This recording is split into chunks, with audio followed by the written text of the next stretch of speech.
so are we. This is where we are called to be. This is where we are called to be. The task is mighty, and so are we. The task is mighty, and so are we. The task is mighty, and so are we. This is where we are called to be. This is where we are called to be. The earth is holy, and so are we. The earth is holy, and so are we. The earth is holy, and so are we. This is where we are called to be. This is where we are called to be. The storm is raging, and so are we. The storm is raging, and so are we. The storm is raging, and so are we. This is where we are called to be. This is where we are called to be.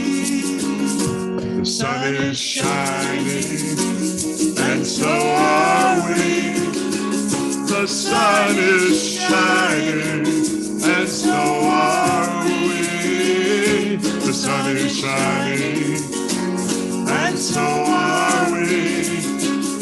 This is where we are called to be. This is where we are called to be.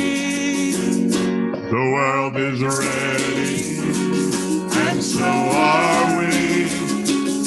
The world is ready, and so are we. The world is ready, and so are we. This is where we are called to be. This is where we are called to be. The tide is rising, and so are we. The tide is rising, and so are we. The tide is rising, and so are we. This is where we are called to be. This is where we are called to be. This is where we are called to be. This is where we are called to be.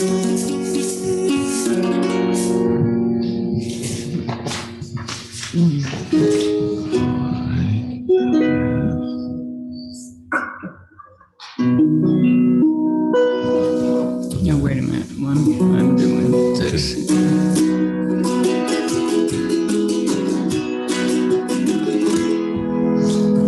I'd rather go and journey where the diamond crescent's flowing and run across the valley beneath the sacred mountain and wander through the forest where the trees have leaves of prisms and break the light in colors that no one knows the names of.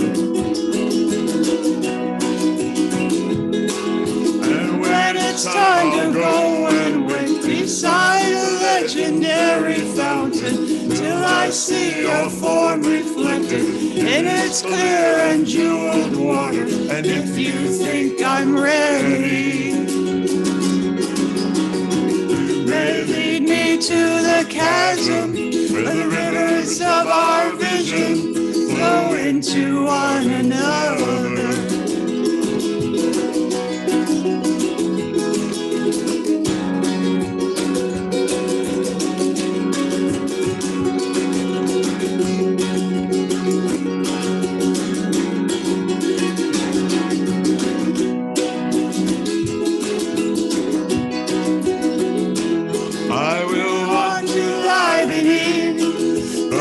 by cascading waters. He may beg, he may plead, he may argue with my logic and mention all the things I'll lose that really have no value. In the end, he will surely know I wasn't born to follow.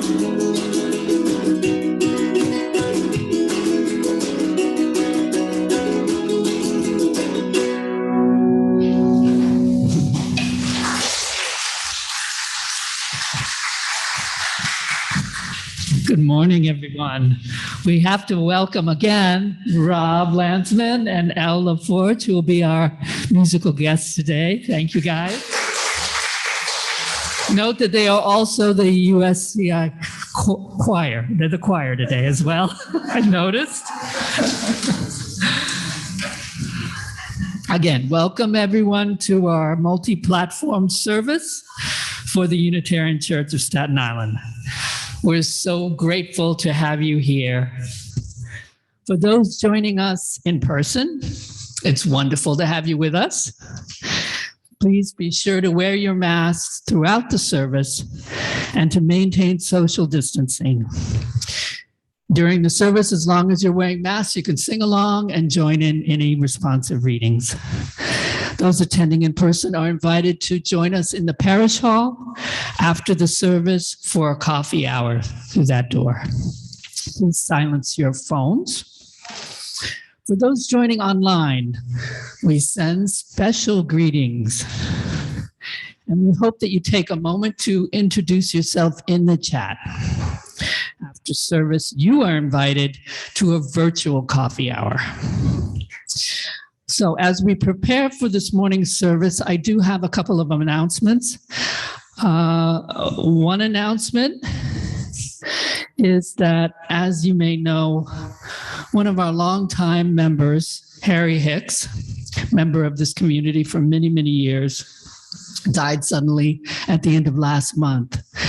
And we have scheduled a memorial service for him for next Sunday, October 16th. It will be held at 1 p.m. after our regular service. The second announcement is just that we have a walk scheduled in Clove Lake Park. If anyone's interested in joining the membership committee, we'll be meeting at the skating rink at 2 p.m. Okay. Oh, let me also say that you may have noticed from the order of service that all of the songs today and hymns are written at least in part by women. And that was at the request of our speaker, Lorie Honor. So Rob and Elle not only are here to help us, but they learned a bunch of new songs for this. And now to the opening words. This is called "The Church Has Left the Building" by Reverend Margaret Weiss. The church is not a place, it is a people. The church is not only a steeple above the tree-lined streets and cars, rather it is a people proclaiming to the world that we are here for the work of healing and of justice. The church is not walls built stone upon stone, held together by mortar, but rather person linked with person, linked with person, all ages and genders and abilities, a community built on the foundation of reason, faith, and love. The church is not just a set of doors open on Sunday morning, but the commitment day after day and moment after moment of our hearts creaking open the doors of welcome to the possibility of new experience and radical welcome. The church is not simply a building, a steeple, a pew. The church is the gathering together of all the people and experiences and fear and love and hope in our resilient hearts, gathering however we can to say to the world, welcome, come in, lay down your heartache and pick up hope and love. For the church is us, each and every one of us together, a beacon of hope to this world that so sorely needs it. We now have a chalice lighting. I'm hoping that we can make it a unison chalice lighting. I'm going to say the line, and I'm leaving a space for you to say it after me. We used to provide this in the order of service, but if you would just join me, I'd appreciate it. In the search for truth and the spirit of love, we unite in worship and fellowship.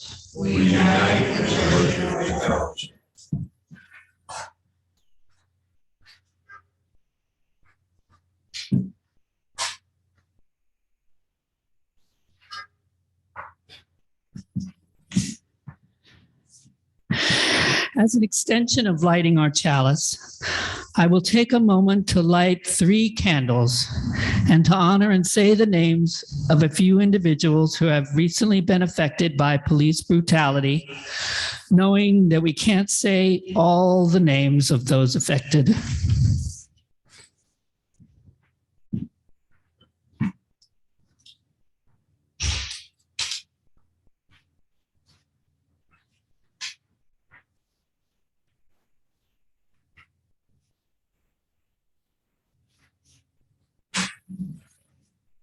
We light a candle for the life of Malik Roquemore.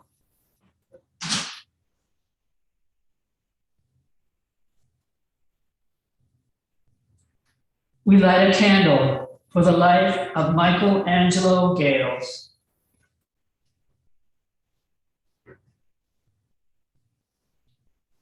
We light a candle for the life of Erica Graham. May these lights be a symbol of our commitment to continue the work of racial justice and to proclaim Black Lives Matter. Please join us now in singing our opening hymn, number 1053, How Could Anyone, by Libby Roderick, and it's in your teal hymnal.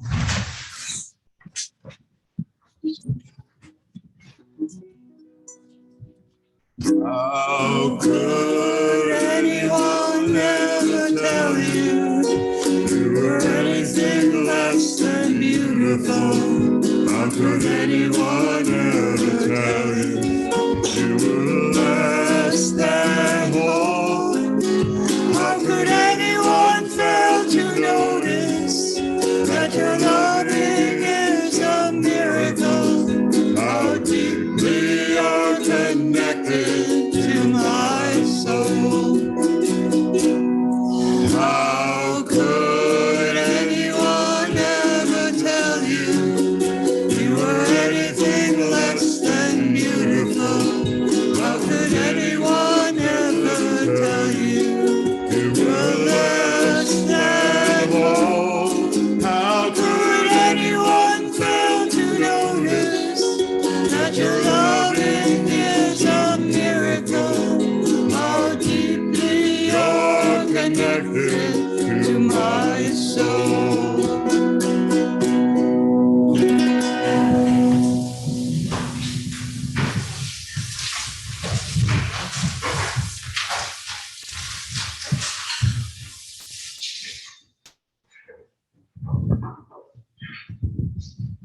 Now it's a time.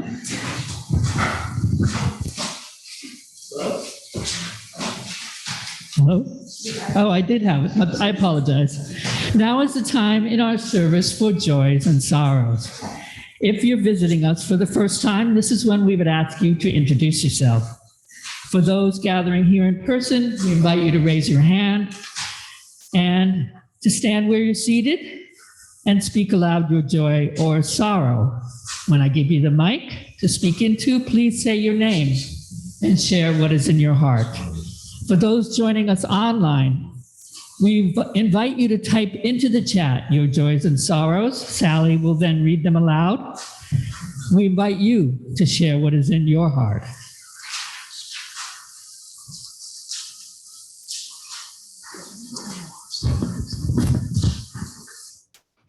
Hi, I'm Tom Saluga, and church is a place for warm souls and warm hearts, and I just wanted to make everybody aware that the heat is on.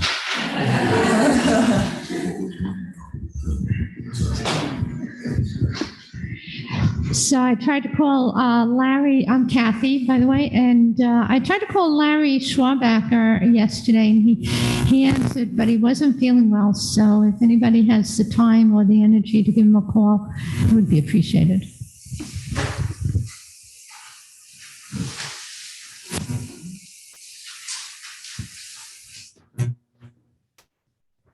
I'm wondering, anybody?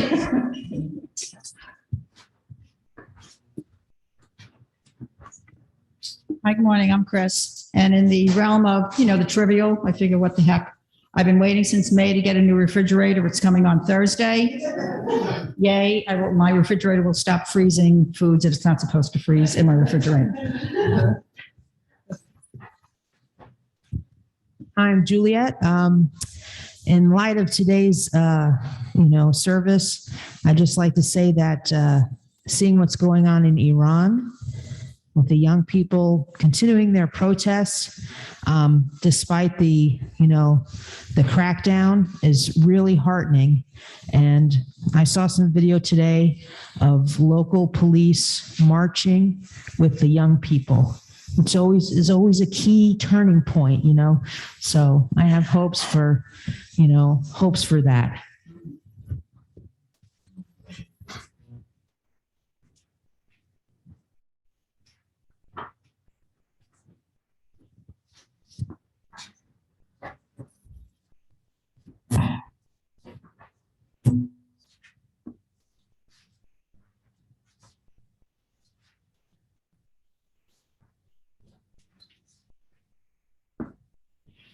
For all the joys and sorrows we have heard, and for all those that go unspoken, we are grateful for sharing them in community.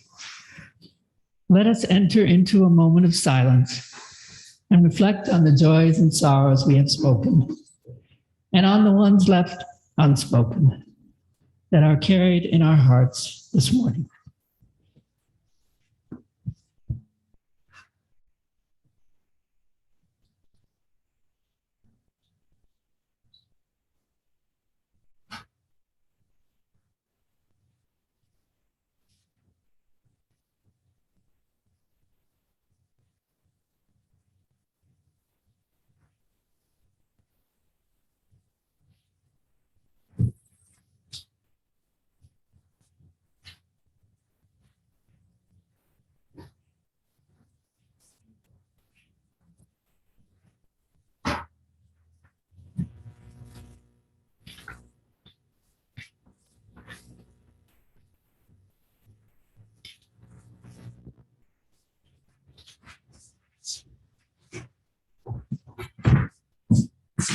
We'll let the feedback be the end of our meditation. Instead of a reading, I offer a means to consider today's presentation on the ERA, a way to think about and acknowledge that we've come a long way, women in this country, that is, since ERA failed to gather enough state houses and wins in the early 80s.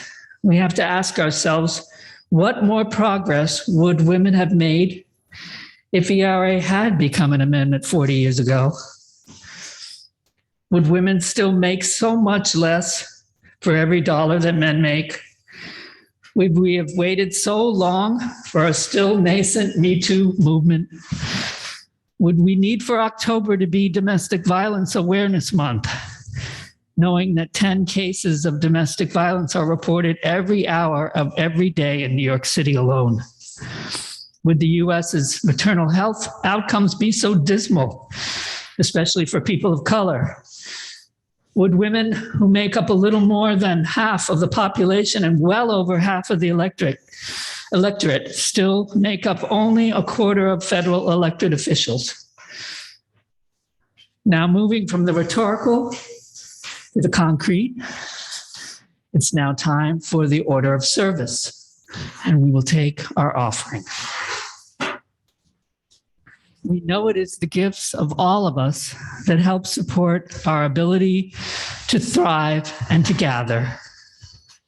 For those here in person, we'll be passing around the collection plate. For those online, links and instructions will be posted in the chat.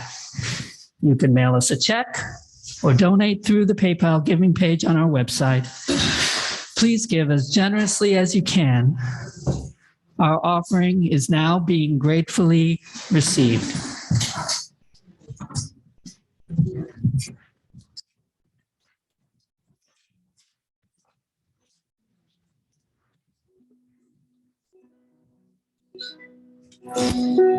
As we come marching, marching in the beauty of the day. A million darkened kitchens, 1,000 ill-lost bread are touched by all the radiance that a sudden sun discloses. For the people hear us singing, bread and roses, bread and roses. As we come marching, marching, we battle too for you. For all should receive justice and equal treatment too. Our lives shall not be sweated from birth until life closes. Hearts starve as well as bodies. Give us bread, but give us roses.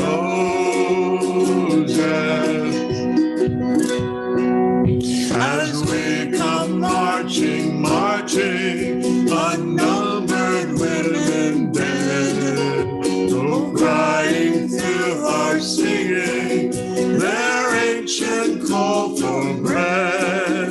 Small heart and love and beauty, their trudging spirits new. Yes, it is bread we fight for, but we fight for roses too.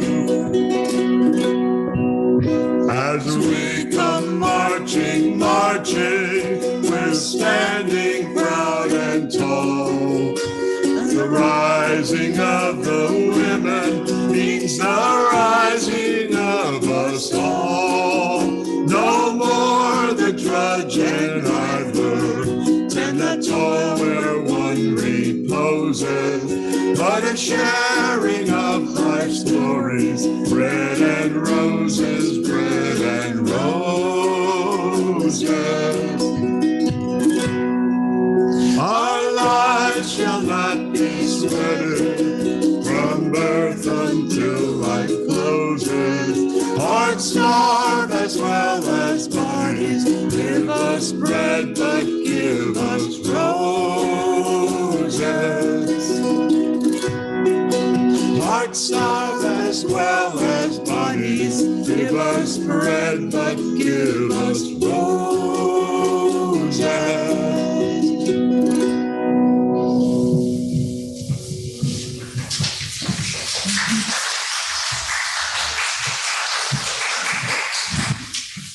Please join us in singing hymn number 1007.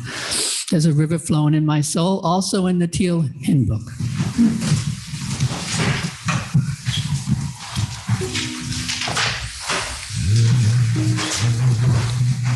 This is me here.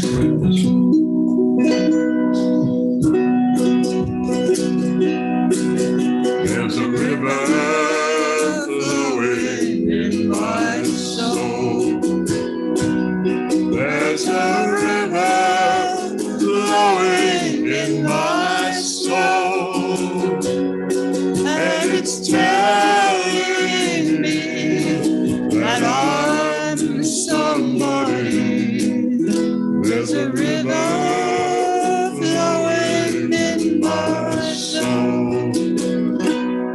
There's a river flowing in my heart. There's a river flowing in my heart, and it's telling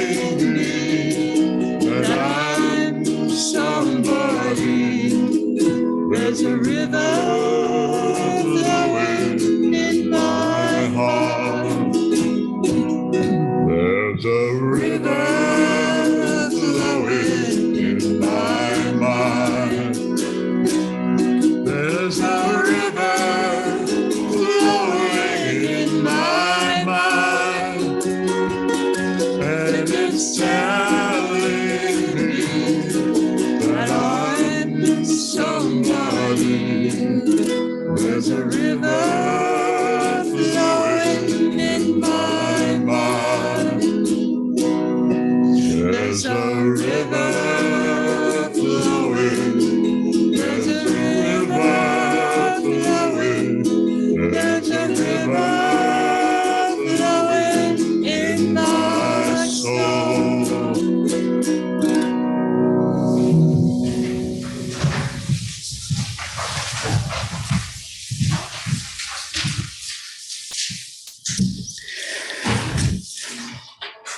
Lorie Honor is a lifelong Staten Islander and a Stapleton resident, currently. A public school educator for 25 years, she has been a longtime community organizer and activist involved in numerous political campaigns.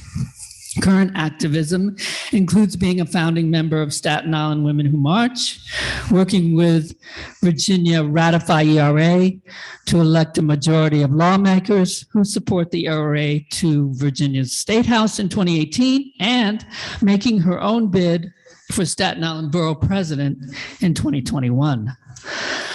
Lorie currently splits her time between Staten Island and Richmond, Virginia, where she is Chief of Staff of Vote Equality US, a national gender rights organization dedicated to promoting the Equal Rights Amendment and identifying and supporting gender equality policymaking in all 50 states. Lorie's passion for equality likely started when, as a young girl, her father did not take her on the cyclone in Coney Island, but rather took her brother, who didn't even want to go. Welcome, Lorie.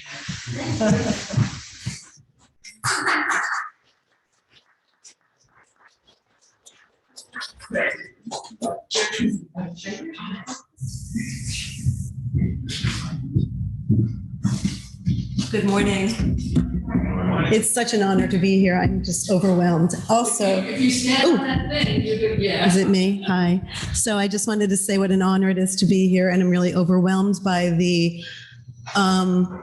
immersion in what the work of equality is that's represented here. So from Sarah mentioning Intimate Partner Violence Month, which, you know, why do we have that? That seems weird.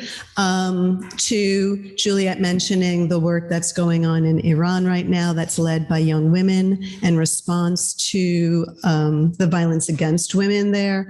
So I feel like, and then this missive that's right below me, which is essentially what the Equal Rights Amendment would do if we had constitutional protection. So essentially, we are living that mindfulness. We're aware of it when we read the paper. I'm aware of it when I'm, walking around my life. So it's not like, sometimes I feel when I'm asked to speak that I'm not smart enough. I'm not a constitutional scholar, so I don't have enough information to impart.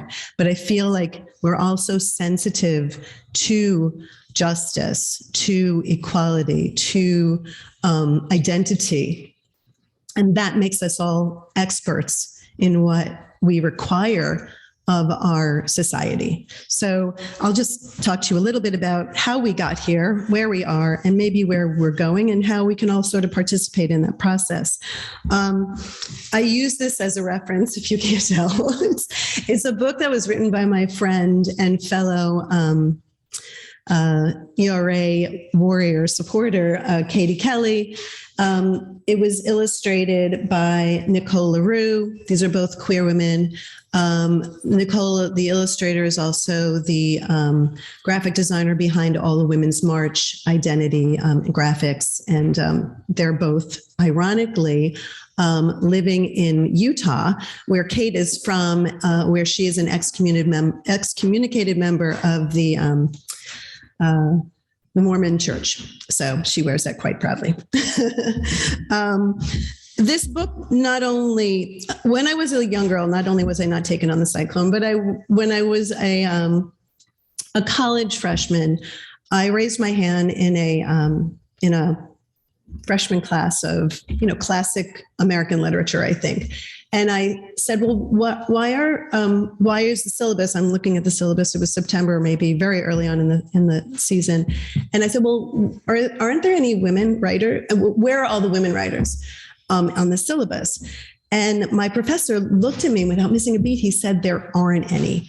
And that just killed me. So I rallied up, and I was a very late sleeper. So all of my classes in my freshman year, at least, I figured out I could sleep if I took the adult ed, the evening classes. So I rallied up all the older women. I was the youngest woman in my classes for a while.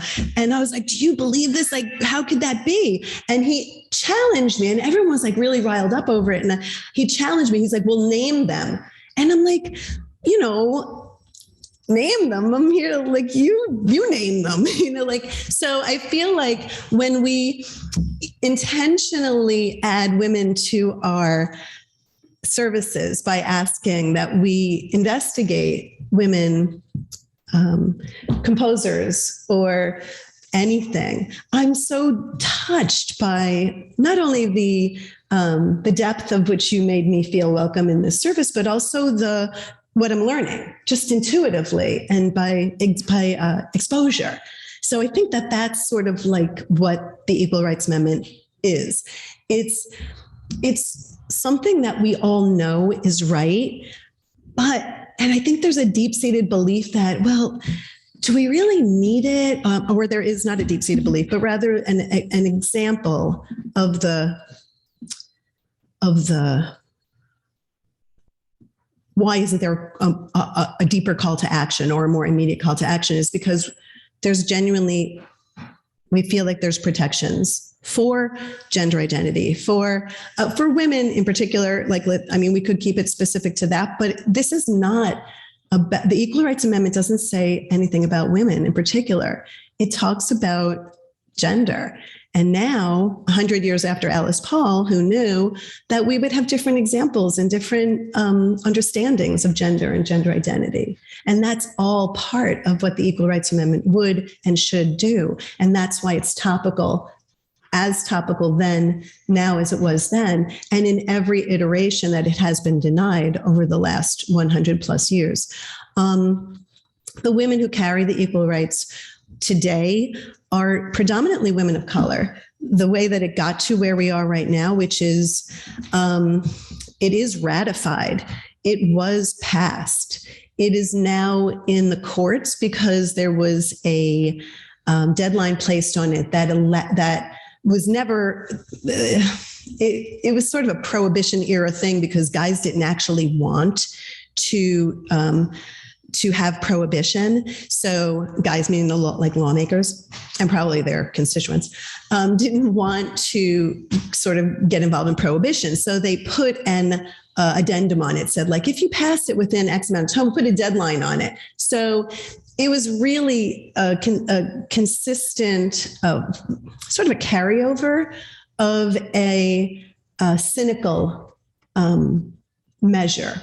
Right. So when the Equal Rights Amendment was presented again and again and again, and it finally got represented by a hero that I have, again, I so encourage you to buy this for anyone in your life. It is amazing. It's Ordinary Equality. But the woman that really started it in the 60s, in the early 70s was Martha Wright Griffiths. She is known as the mother of the modern day ERA, and I didn't really even know who she was, but she spearheaded it along with Patty Mink, Patsy Mink rather, who was she's related to saving Roe, and that's a whole other story, but she's the one that got Nixon's Supreme Court justice pick booted off the top list. And then the guy that took over is Justice Harry Blackmun, and he wrote the majority opinion on Roe. So we have Patsy to thank for the time that we had Roe. We have her to thank because she really took this very anti-choice candidate off of the ballot, off of consideration in the early 70s.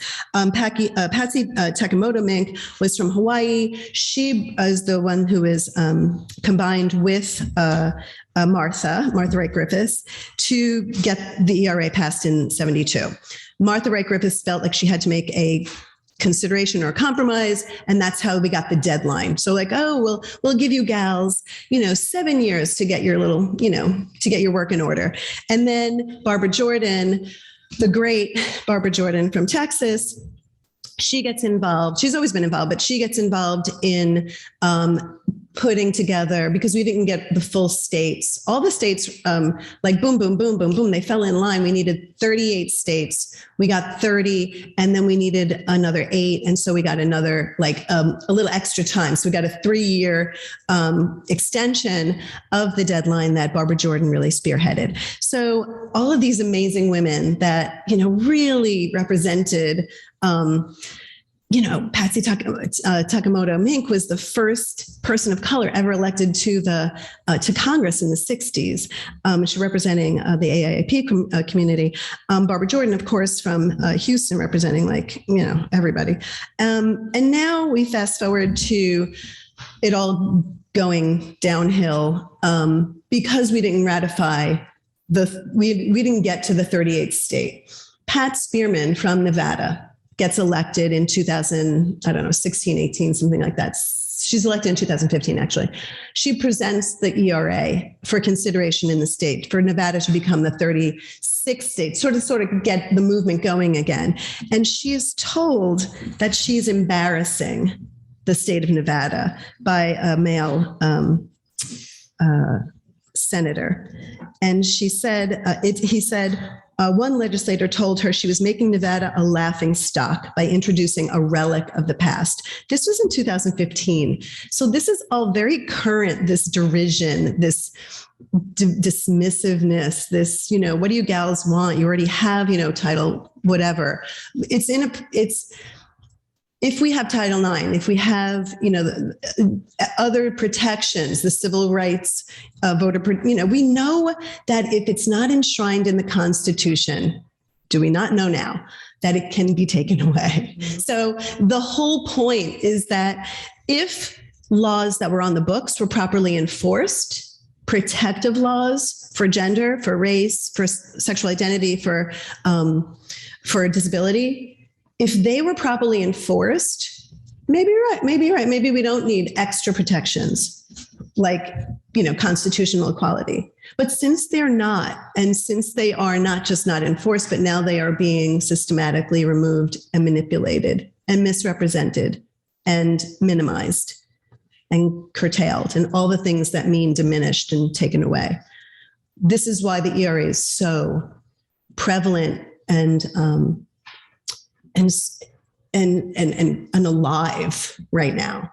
So Pat Spearman, she's amazing. She's Black, she's queer, she's in the military, she's a deacon, she's a doctor of theology. She's my high holy goddess. She takes it on, she gets it passed, and then Illinois passes their ERA the next year. So now it's 2017, 2018, 2019, Virginia passes. And that was my involvement. And I saw firsthand how grassroots organizations really got together, communities of color working with, working with everybody. This was even before Black Lives Matters. And we had, so much intergenerational support, so much intersectionality. It was a model for what how to get things done and who to get them done with. And so it was a privilege for me to see it firsthand. It's a privilege for me to tell you that we're all working in the same direction and, keep moving. And so here we are. We're post-Roe, but I think we're in really, really good company. And that's why I'm not going to talk about Phyllis Schlafly, because Phyllis Schlafly represents, the worst of us. And history's not kind to those people. They don't get what they want at the end of the day. And so it doesn't really educate me, or I don't feel like it bolsters me in any way to talk about people like her and people in our culture today that are our generation's Phyllis Schlafly's. But it does help me to know that there's a younger generation coming up behind us. This is, again, this movement is really intergenerational. And unless you're in it, we're buying something that, as I think Ruth posted something recently that the New York Times had written about how after the Women's March, there was a concerted effort to bring down the leaders of the Women's March, who were women of color, to malign them, to smear them. There was an actual, I know it sounds crazy, but there was a Russian conspiracy that was systematically directed at our leaders of color in the women's movement that made us stop and question, should we be involved in this? And that, was pretty effective. It stalled us a bit, but consistently we reboot, we look around, we say, okay, who can I work with now? But ultimately I think we owe, Tamika and some others, some real apologies culturally. But, plenty of time for that, hopefully, when the ERA is passed. So the ERA is actually passed. It is now stalled in litigation because in 2020, the archivist would not rubber stamp it. So the vote went through. The vote was not to pass the Equal Rights Amendment because we had already passed it, because the 38th state was Virginia. So duh, once you pass the 38th state, it's automatically boom, no more bad stuff, right? Well, the archivist was told not to sort of register it and file it because the deadline was removed illegally, even though it was constitutionally voted on with a majority.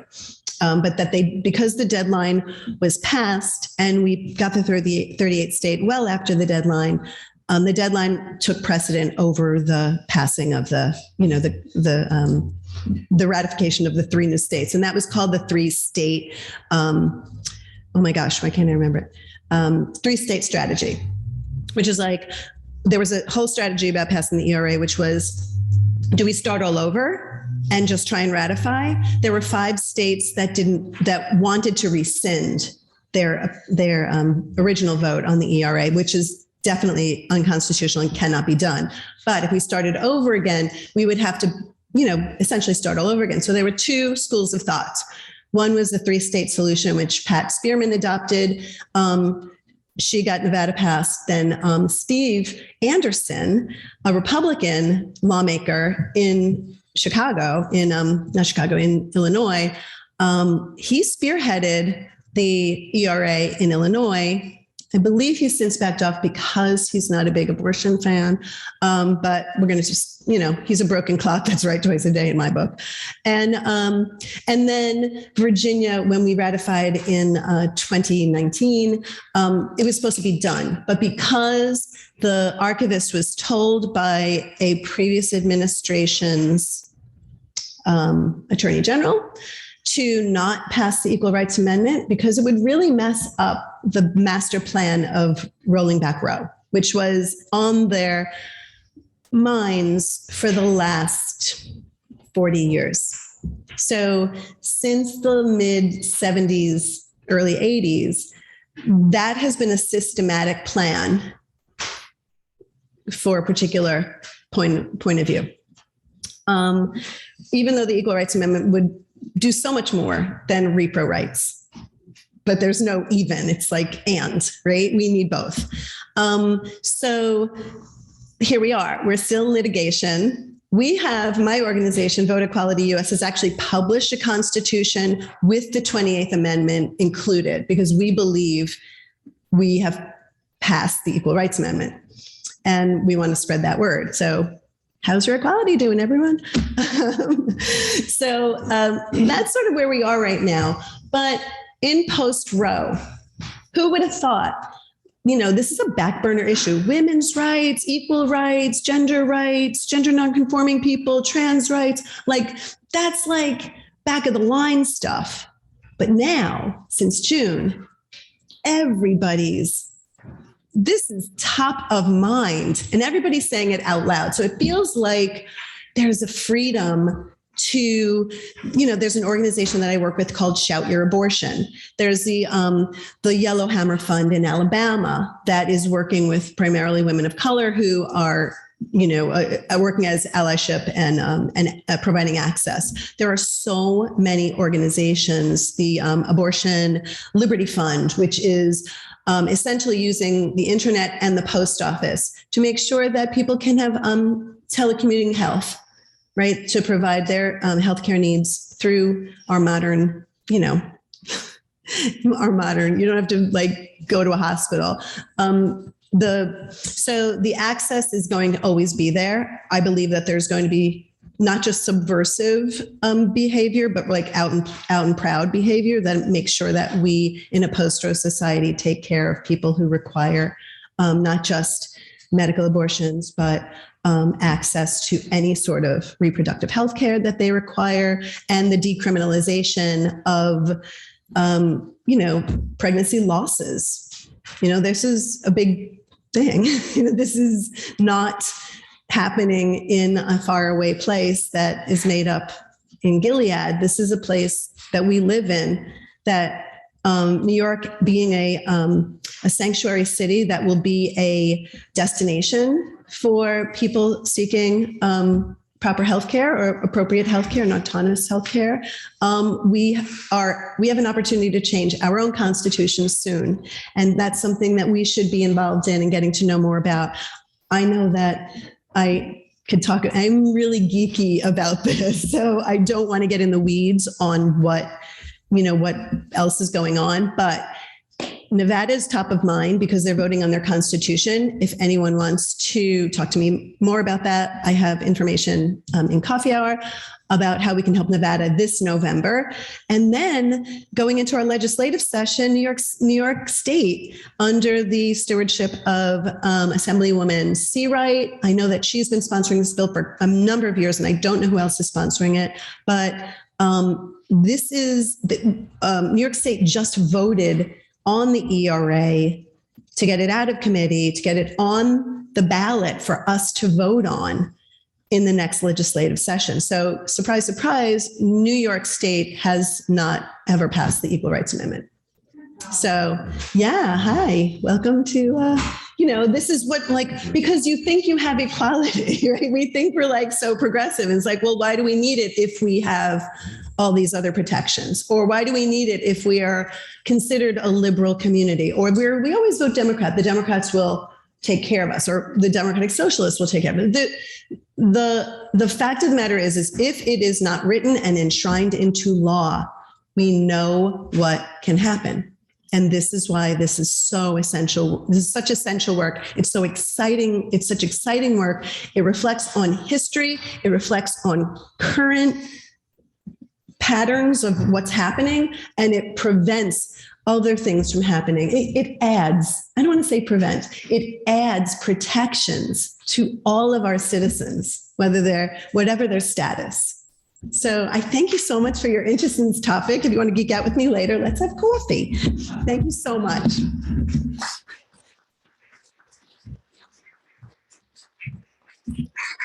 Thank you, Lorie.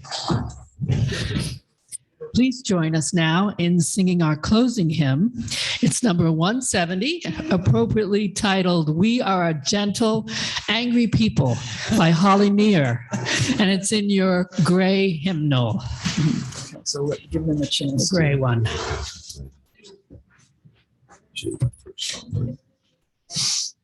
I'm still finding it.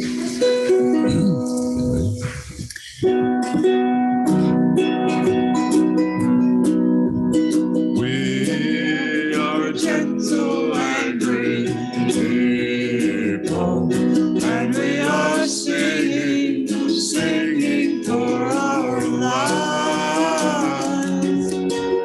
We are gentle and green people, and we are singing, singing for our lives. We are justice seeking people, and we are singing, singing for our lives. We are justice seeking people, and we are singing, singing for our lives. We are young and old together, and we are singing, singing for our lives. We are young and old together, and we are singing, singing for our lives. We are a land of many colors, and we are singing, singing for our lives. We are a land of many colors, and we are singing, singing for our lives. We are gay and straight together, and we are singing, singing for our lives. We are gay and straight together, and we are singing, singing for our lives. We are all in this together, and we are singing, singing for our lives. We are all in this together, and we are singing, singing for our lives. We are gentle, loving people, and we are singing, singing for our lives. We are gentle, loving people, and we are singing, singing for our lives.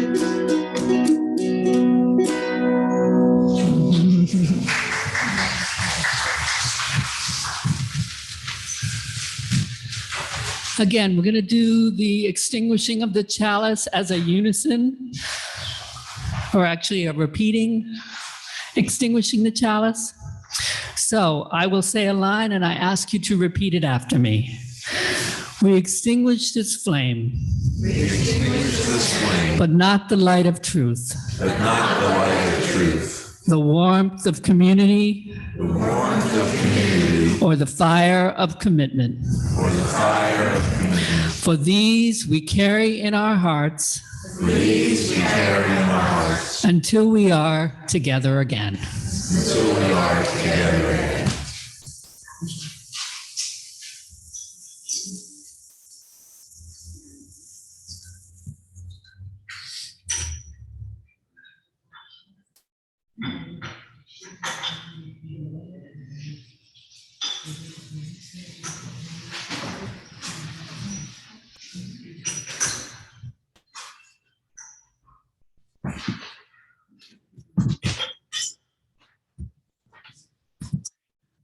Our closing words are by Audre Lorde, who invented intersectionality and lived on Staten Island. I was going to die sooner or later, whether or not I had even spoken myself. My silences have not protected me. Your silences will not protect you. What are the words you do not yet have? What are the tyrannies you swallow day by day and attempt to make your own until you will sicken and die of them, still in silence? We've been socialized to respect fear more than our own need for language. I begin to ask each time, what's the worst that could happen to me if I tell this truth? Unlike women in other countries, our breaking silence is unlikely to have us jailed, disappeared, or run off the road at night. Our speaking out will irritate some people, get us called bitchy or hypersensitive, and disrupt some dinner parties. And then our speaking out will permit other women to speak until laws are changed and lives are saved and the world is altered forever.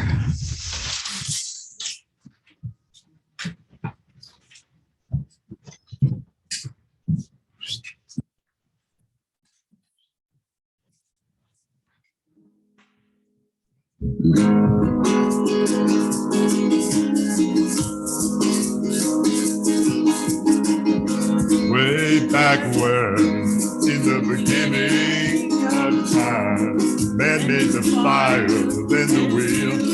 He went from a horse to an automobile. He said the world is mine. He took the ocean and the sky. He set the border, built the wall. He won't stop till he owns it all. And here we are, standing on the brink of disaster. Enough is enough is enough is enough. I know the answer.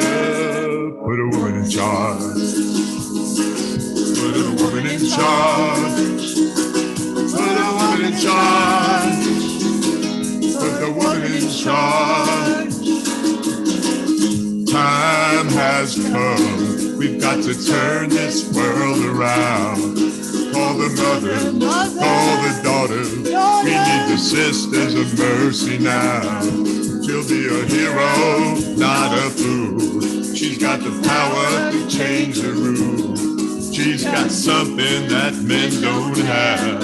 She's kind and she understands.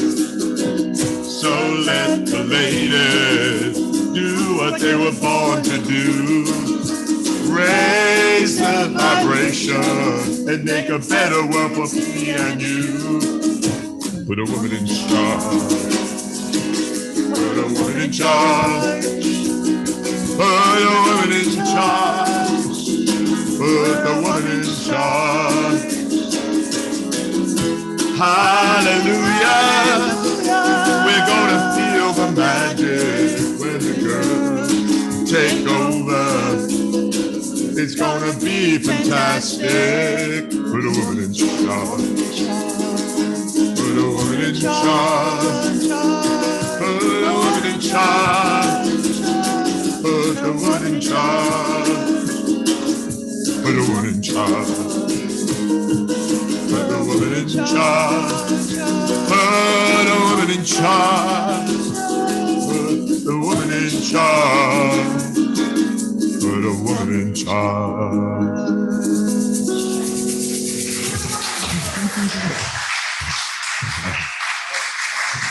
Thank you.